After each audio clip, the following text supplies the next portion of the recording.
ब्रह्म की भक्ति करते रहे, ब्रह्म उनके दिमाग में बसा रहा,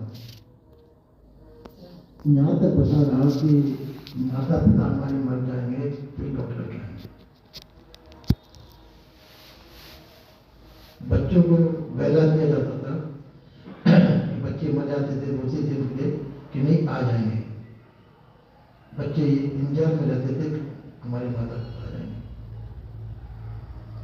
इसी प्रकार से लोग जो महापुरुष खत्म हो जाते थे उनके लिए भी आशा लगाए रहते थे वो भी अभी जीवित हैं, हमको मिलेंगे। कैसे मिलेंगे उसके लिए भजन करना पड़ेगा, भक्ति भाव करना पड़ेगा। ये दुविधा विद्वान लोगों ने लगा रखी, या तो अज्ञानतावश या जानबूझ के तसल्लीवश या अपने स्वार्थवश। लोग भोले वाले लोग जो है उसमें लगे रहते थे।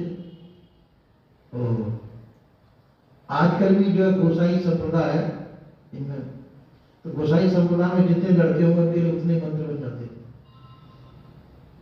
वो अपने अपने मंत्र को चलाते हैं।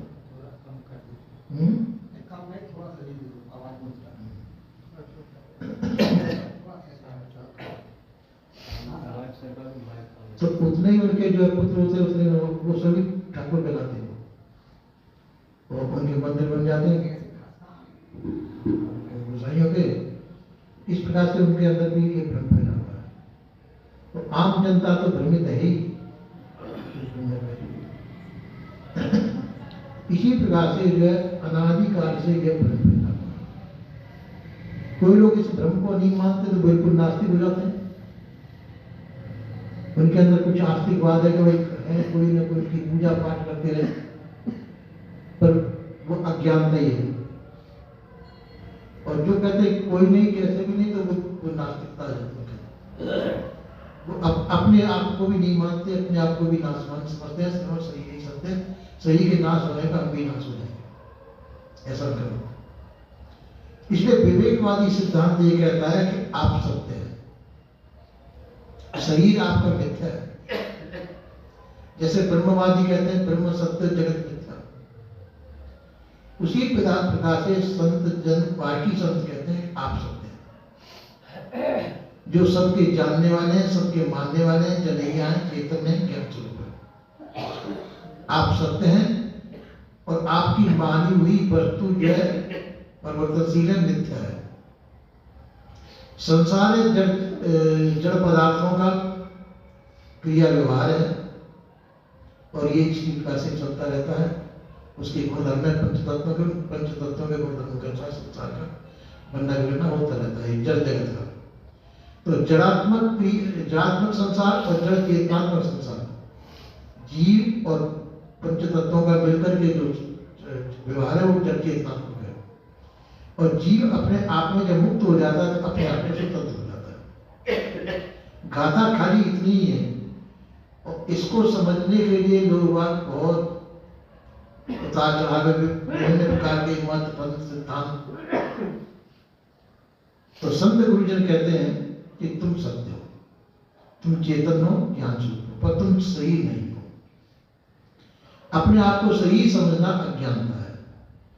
सही नहीं, सही के संबंध में जो हम ज्ञान बोध विचार होता है वो बात अलग है, पर बाकी अपने आप में हम चेतन में ज्ञान स्वरूप है। तो ये जो है संत गुरुजन समझाते हैं। तो पहले तो जो कि सभी प्रकार के भंड लोग चले आए और जाने क्या क्या कल्पना करते रहे, देवी देवता की कल्पना करते रहे, कई पत्थर को रंग देते थे, उसको देवता मान के पूजते रहे। तो इस प्रकार से एक महात्मा थे, तो सोलन साहिब के शिष्य थे। तो अब उनके अंदर भ्रम पूरा नहीं निकला था। तो जब सोलन साहिब ने कहा कि ईश्वर परमात्मा कुछ नहीं होता, वो पहले हनुमान जी गुरुओं के पास में देवालय होते थे, तो हनुमान जी के ऊपर लोटा डालते थे। सोलन साहिब ने कहा कि अब नहीं डालना, परमात्मा नहीं होता है, कुछ नहीं होता। तो ठीक है, नहीं होता, पर उनके अंदर पूरी दृढ़ता नहीं है। तो नहा धोते तो 2-4 बाल्टी पास में लगे हुए मंदिर के ऊपर भी फेंक देते थे। तो अरे तुम तो कबीरपंथी हो गए कैसे? भाई कबीरपंथी हो गए ठीक है, नहीं है तो नहीं, तो हम बहुत व्यर्थ काम कर जाते हैं, तो 2-4 बाल्टी व्यर्थ में सही, अगर होगा तो इसका फल हमको मिल जाएगा, अगर परमात्मा हुआ तो इसका फल मिल जाएगा। इसी प्रकार से ब्रह्म के जीवन में कबीरपंथी भी बहुत जी रहे हैं। तो ये जरूरी नहीं है कि कबीरपंथी भी कुछ सबका भ्रम कर जाता हो। कोई पंजे के जो जानकार हैं, पारखी संत हैं, वो इन चीजों को जानते हैं और उनका भ्रम कर जाता है। कई कई पारखी संतों में भी मैंने देखे, उनके अंदर भी जो है भ्रम कुछ न कुछ बना रहता है, भूत प्रेतों का भ्रम बना रहता है, वो डरते नहीं उनसे।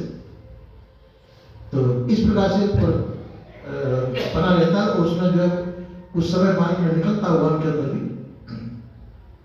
और मैंने डरते हुए देखा है बाकी संतों को। तो असली बात यह है कि मानने की बात यह है कि मैं सत्य हूं। पाल सिद्धांत ये कहता है कि अपने आप को ये जीव चेतन है, ज्ञान स्वरूप है और स्वयं सत्य। सत्य का मतलब है इसका नाश नहीं होता, जिसका कभी ना, जिसका कोई कार्य भी नहीं है, कारण भी नहीं है। तो कारण भाव से रहे तो चेतन रूप में अपने आप में सत्य है। और जब तक उसके अंदर अध्यास बना रहेगा, आसक्ति, ये संसार की मोह शक्ति बनी रहेगी, जब तक वो जन्मता मरता रहेगा, सही धारण करता और सही धारण छोड़ता रहेगा। अगर ज्ञान की परिपक्वता से जब उसको ये मालूम पड़ जाएगा कि ये सब शरीर जो है मेरे अध्यास से बना हुआ है, इसको त्याग करके मैं अपने आप में सत्य हूँ, नित्य हूँ, इस प्रकार से वो अपने आप में ठहर जाता है। सदगुरु श्री कबीर साहब का सिद्धांत इतना ही है वास्तव में। पर बात है कि हम जो विभिन्न शास्त्रों को देखते हैं और जो दर्शनों को देखते हैं, उन दर्शनों को देखते हुए उनको निराकरण करने के लिए कलेवर बढ़ जाता है, क्योंकि उनका निराकरण करना पड़ता है। कैसे कैसे कौन सिद्धांत क्या कहता है, उसकी घाट भी तैयार करनी पड़ती है। यदि मन उनको कहते हैं कि शेर को मारने चलते तो सवा शेर का ताकत लेके चलनी पड़ती है। इसी प्रकार से सबको समझाने के लिए संत चलते हैं, तो उनको जो है सब शास्त्रों का निर्णय, उनको दर्शनों का ज्ञान होता है, तो उनको समझा पाते हैं, और नहीं तो जगह नहीं समझा पाएंगे। तो इसलिए सदगुरु श्री कबीर साहब ने सीधा कहा कि तुम चेतन हो, ज्ञान स्वरूप हो, तुम सत्य हो, तुमको और किसी से मतलब नहीं। यदि जानना चाहते हैं, सबका अध्यास को त्याग करके आप अपने आप में शांत हो जाए, आपका कल्याण हो जाएगा। क्योंकि कल्याण क्यों नहीं हो पाता कि हम संसार को देख के भ्रमित होते हैं, अपने आप को नहीं जान पाते, संसार को सत्य मानने लग जाते हैं, अपने आप का हमको ज्ञान नहीं होता। यदि सब संसार को मिथ्या समझ करके, मिथ्या का मतलब नाशवान है और हमारे से विभिन्न है, ये जड़ है, मैं चेतन हूँ, ऐसा ज्ञान को रख करके अपने आप को समझ करके अपने आप में स्थित हो जाना, शांत हो जाना, ये पारक सिद्धांत की स्थिति है। ऐसा समझ करके सभी लोग मुक्त हो सकते हैं, एक ही जीवन में मुक्त हो सकते हैं। पर ये अध्यास अगर नहीं छूटेगा तो जब तक चलेंगे, जब तक चलते रहेंगे। और मुक्त होना चाहे तो कोई भी जीव वर्तमान में ही मुक्त हो सकता है, ऐसा संत कहना है। बोलिए श्री सदगुरुदेव की जय।